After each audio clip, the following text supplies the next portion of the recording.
Hello everyone and welcome to another video. As you can see, it's probably going to be a little bit of a longer one. We'll try to keep it, short and concise. We're going to do a little bit of a kind of a walkthrough of all of our Nintendo DS stuff. DS, We have yeah, 3DS a lot of it. Yeah, a 3DS. lot of stuff, as you can see here. We have what? We've had many consoles. Some of them aren't actually pictured here, believe it or not. Many damage / breakages. Ouch, ouch. Although I'm not going to say that's a reflection on the quality of the Nintendo products. By all means, that's a kind of a showcasing of how rough we were on things as kids. Yeah. These are all very high quality products, and I'm always been happy with everything I get. I mean, all three of these DS Lites still play Game Boy games perfectly fine. This is actually his original. My first DS, I bought it when I was 5 or 6, something like that. Because I think I was 6, which was what 10. It was like at least a decade ago or more. 11 years? Yeah, 11. just a little bit of time. 11 years. It's nothing much. And still functions. Yeah, functions great. I mean, Yeah. Let's just get into it. Do you want to do games first, or should we do consoles first? I think we can do consoles first and just go. All right. So, I guess we'll go first. This is my first DS. Oh, I'm in the reflection. Hi. I'm just gonna. Oh yeah. Look at that bottom touchscreen. This has been attacked yeah. by many repetitions of Beyblade. We used if you look at right there, the power button. The power button was jammed in when I was holding it one day, and then I just dropped it. Yep. And it got smushed, but it still worked. Yep. And it also still works. Yeah. The stylus is missing. Yeah. Bottom piece is missing too. Actually, I might have it somewhere. I think you guys saw it. But yeah. Overall, just got some tape there. That was actually I labeled it Joe Malazzi. So. Yeah, it's fantastic. Yeah. Still, I mean, I think it still turns on. I'm not sure it's charged. Probably not charged. Yeah, this is a DSi XL. We got it from a neighbor. Secondhand, yeah. I believe it still reads DS games. Yep. I want to hit up that power. Ooh, yeah. Love that. Oh, yeah, it looks purple. Yeah, it's pretty great. You got a stylus that doesn't actually fit. If you want to see that. But, yeah. I think it has an SD card in it, too. All that nice stuff. Yeah. And then this is my brother's second DS. Yeah. Oh yeah. It's kind of broken, so you won't hear that nice snap. It's kind of a little Floppy, floppy.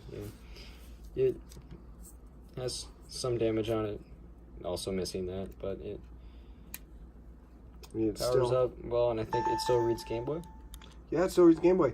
The DS slot ended up breaking. Like one of the prongs actually broke off. I mean, you can't really see it, but yeah.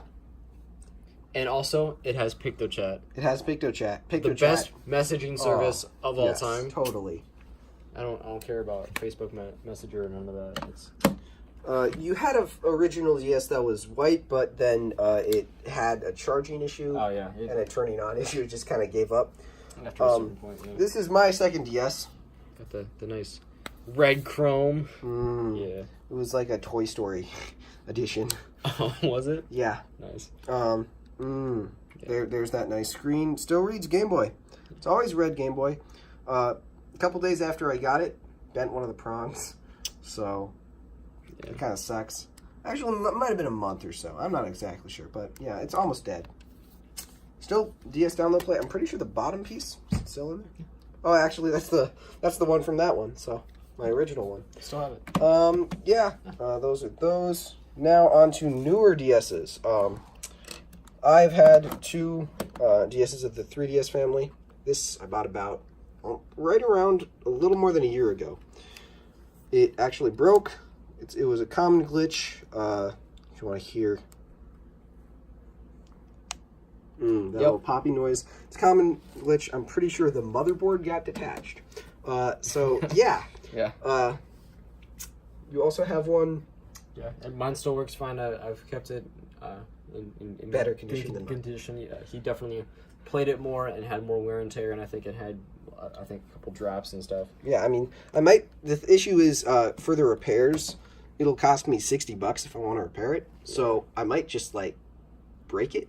Yeah. Or something. And I would have to say, it was definitely kind of covered in a lot of different reviews of this, but the 2DS is made with, it's a lot more mass produced, a lot. It's better for it's cheap, but it's still quality. Yeah, it's quality, but it definitely won't. It's not meant to last as long, so it probably won't last as long for, I think, the majority of experiences. I don't think it's probably going to be a lot more unlikely that it'll survive 11 years. Yeah. But yeah, this is maybe like 4. Maybe 4 if you keep it, and if you want to play. You want to play some DS games, you don't really care what you're playing it on, like screen size or anything like that. The 2DS works fine, and you have all the benefits of, having a DSi or something like that. It has camera, it has AR functions. It's it's nice, it's fun. It's a good DS console to like jump into the family with, I think. But if you're more serious about it, I would consider getting something else. Next one. It does come with Mario Kart 7 or New Super Mario Bros. 2. Yeah. There's a couple other games that can come with it, but it's also, it's pretty good for Mario Kart. It's actually kind of like a wheel size, like a steering wheel, but it has a weird design. The screen can get easily scratched, especially the top one. But yeah. This is my new 2DS XL. I recently bought it. Oh, I have Soul Silver open right now. And I have a shiny Mew with me. But yeah, it's a really, really great system. Only thing I have that's bad about it is, it's not even really that bad, but the top screen is really reflective. So if there's like really bright lights near you, it's not great. But it's really quality. I haven't encountered any scratching. I haven't bought a screen protector for it. I bought a little case for it. Pikachu. It's amazing. Oh yeah, it's Pikachu. Hi Pikachu. It's got the like ZL and ZR buttons, C-stick, all the nice stuff. Yeah, I would have to say it. I haven't played a lot on it. I haven't played any on it. Actually, I haven't touched it. But it is definitely, I think, like it's, like the next generation of iPhones comparatively. Yeah. if you love your original iPod or your original iPhone that's like super high quality, I think that's a good comparison for a lot of the original DS systems. It's like an old iPod like you love a lot, you've had a lot of wear and tear with, but it still works well. And then this would be like, your brand new iPhone XR. It's sleek, it's gorgeous, it plays all your old games. It has all your old features, but in like a new, super, like kind of fun, hyper futuristic kind of way. And a tiny stylus. Tiny stylus, but I will admit I have used it and it's not terrible. Yeah. Once you get used to it. I do also have other styluses that I can use, but that one, it works. Yeah. All right. I would recommend that. I can't talk today. I would recommend this if you're more serious about it. It's really quality. I've really enjoyed it. Awesome. It's $150, but it's really good buy. Yeah. Yeah. So those are the consoles. Let's move on to games. Actually, let's do my game accessories first. We have 3 technically. Yeah, we have the Action Replay DSi, which was originally a purchase that I made. I was kind of super confused at it at first. Our older brother, when he was playing original, DS games, he had, I was a kid, so I didn't really know, but he had this weird cartridge that he put other cartridges into, and I was like, whoa, how does that even work? And then he was like, oh, it's to exploit cheats and stuff for different games, and that just blew my mind. I had never heard of game hacking or cheating at all, and he did it on a couple of our games that we first got, and it just blew me away, the different stuff that he did. So when I was, I think, around 10 years old, maybe a little bit older, like 11 or 12, I bought the Action Replay, and I used it on my copies of, I think, White and Black 2 was the first games that I used it on, and I had some definitely had some fun, hacking, and then I stopped there, but then I think Joe kind of like took up that passion and definitely furthered that. Yeah. Our older brother, he had a Game Shark and a Action Replay DS, and we never really got to use those, unfortunately. But this when he stopped using it because he lost the update cord because it wasn't updated for the most recent version of the DSi. And so I went on Amazon and I bought a new one for like, I don't know, $5 or something. The price changed a lot. It went up to like $30, but anyway, it actually works with the 2DSs too. So I mean, it was really a really good product. You can change and add cheat codes however you want it for any of your games. You can just add ones online. It's really great. But yeah, I spent a lot of time on it, and it was worth the buy for me. But I mean, I don't think they really sell it in stores. We got it at like a Target or something. Yeah, I think you said. Now on to power saves. So I got this a little bit later because I was like, wait, sure I can hack all of these games, but not the 3DS games. The what? 4 3DS games? Four 3DS games. The 3 3DS games I have. I was like, I want to hack those too. So I got this. You put your 3DS cartridge in, and you plug it into your computer, and you can modify game saves. It's pretty simple. Lastly, this. This is R4. This is something I also did fairly recently. It's an R4 card. I'm not gonna I'm not gonna say anything more about it. We'll just move on to the card. Yeah. If you know what it is, you know what it is. Great. Yeah. Not intended for any illegal use. Yeah. Always buy the original games.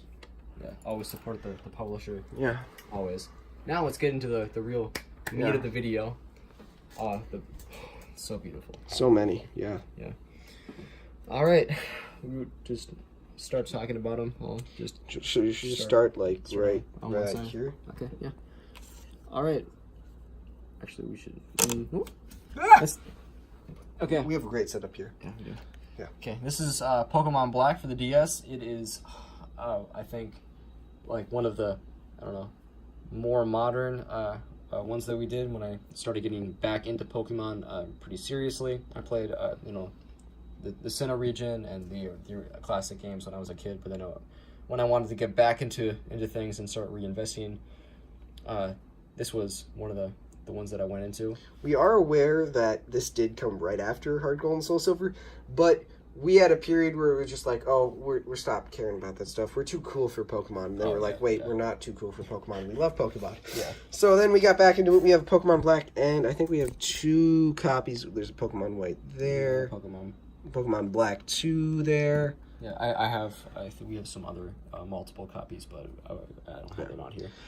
So yeah, this is both of these are quality games. It was, I think, the first time in a Pokemon game where I focused really heavily on the story, and I was kind of just blown away by like the really intriguing questions that were brought up in the plot and how like well written everything was, and I really enjoyed it. And it was actually like, I think if this was like in a written form, it'd be, I think, one of my favorite novels.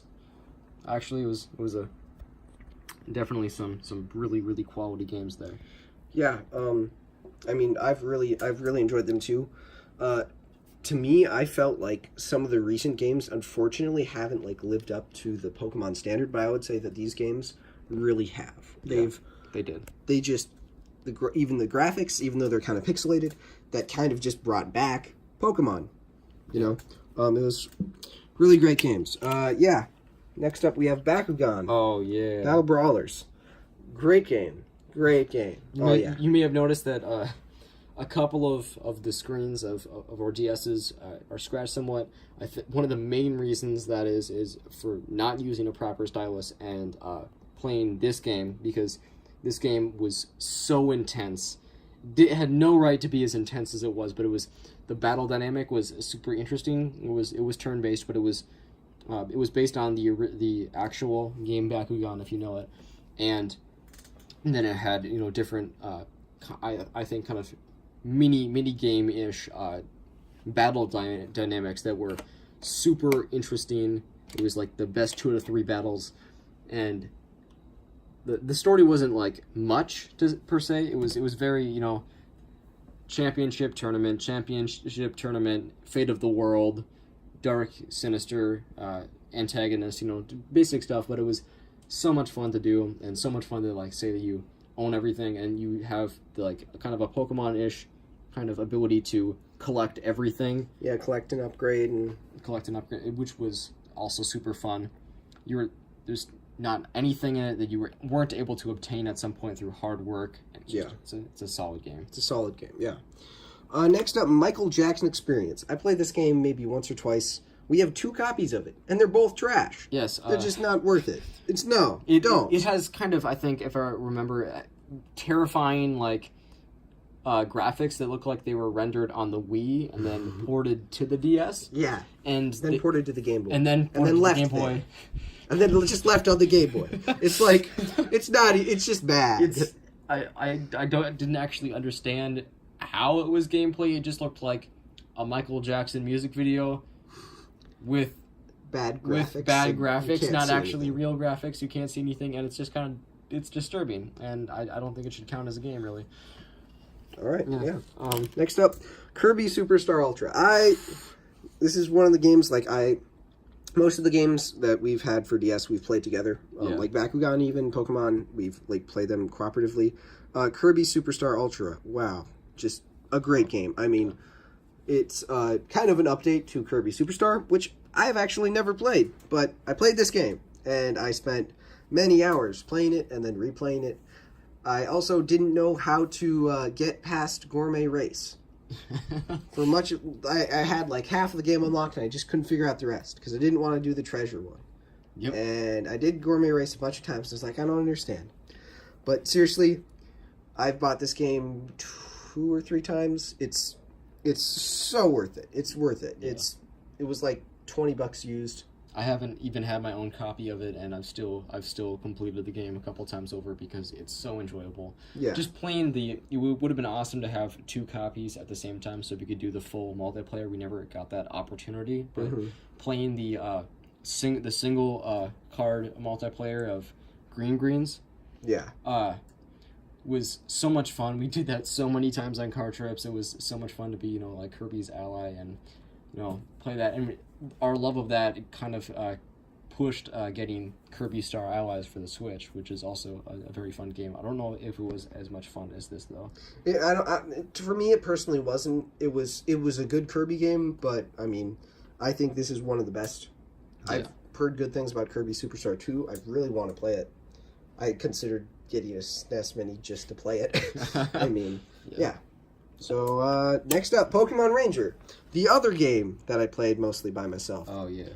Really good game. I believe it was my first DS game, and I didn't know how to play it, so every time I went to the save, I didn't know how to read that well.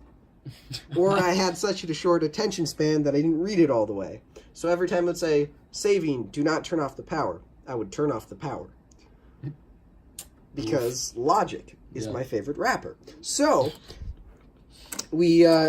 I completed the whole game through, then I forgot about it, played it all the way through again, played it through 3 more times, caught all the Pokemon, found out that when you catch all the Pokemon, then you can get a Snorlax. Then I got the Snorlax. Then I was happy. Yep. Man, I definitely I played some of this game too. I've never played it through all the way, I don't think, but it still is a quality game, and I didn't have a full relationship with this, but like my interest in it kind of prompted an interest of one of the other games that we have, which we'll just transfer and do. Pokemon Ranger Guardian Signs, which is also, it's a very quality game. I loved the fantastic storytelling on this. The Partner Pokemon. Partner Pokemon, tropical theme, there is so much, if you pardon my weeb, kawaii desu. I don't even know what that means. But your partner Pokemon, Ukulele Pichu, is, I think, the cutest thing in a fantastically cute series. And it just makes me so happy. Yeah. The thing that makes me sad is that there was 3 Pokemon Ranger games that were made for the DS, but they didn't continue it with the 3DS, which kind of makes me sad. But they did, however, for the Pokemon Mystery Dungeon. I'm just gonna grab all of these. There's one more right here. There we go. Okay, and these are actually the 3 levels that came out. So, so this is the first one, Pokemon Mystery Dungeon Blue Rescue Team. It came out with Red Rescue Team, and the interesting thing was Red Rescue Team came out for the Game Boy, and this came out for the DS, and it was very interesting because, you know, why did they do that? I mean... Yeah, this was my personal copy. We each got a different one. It was really interesting that I think Target was selling all the different gens at the same time. So we kind of got them in different orders, but around the same time. This was the one that I had. So we all had different stories when we were playing it, my siblings and I. And I loved this so much. This was one of the games that my older brother hacked. So I had gotten almost 100% of the way through. I thought that I had finished the story arc. And then he went through and got every single thing, and then actually completed the story, and I was blown away that there was so much more game on my game. And like that you could switch who you were, and you weren't just the story protagonist, and I was blown away by that. And then I actually went back a couple times. This was actually the game that I played, that I snuck playing, you know, late at nights when I was supposed to be sleeping as a kid. I'd play this, you know, 7, 8, 9, 10 hours all night long from the moment that I was supposed to fall asleep to, you know, 6 or 7 in the morning before my parents woke up, you know, just because of how I loved everything about it. It's so quintessentially DS and so quintessentially Pokemon. The dungeon crawling aspect is so much fun, and I loved it. Over at the top here, we have, this is our sister's copy, which she just gave to us because she didn't want it anymore. Yeah. This is one of the 2. I believe there's also Explorers of Time. I don't have much to say about it because it's basically the game I played, but a little bit less content. The game that I played was Explorers of Sky, which I played through, I believe I'm playing through for the 4th time. Nice. Right now, actually. Really great game. As I've been playing it through again, I've realized all these little tricks that they do to make you like follow a certain idea of what's going to happen in the story, and it's a really good story. And I mean, I kind of wish that you could switch your main character in the beginning, but you can't. You have to finish all the way through the game, then you have to catch that Pokemon or whatever. But I always really have enjoyed it. It's a great game. It's really worth the time. Yeah. We're probably going to cut this video into a second video. Yeah, probably a good idea. Yeah, so I guess we'll be back. Yeah. Tune in next time to cover all the rest of these. Yeah. Yeah. See you guys later. Like and subscribe.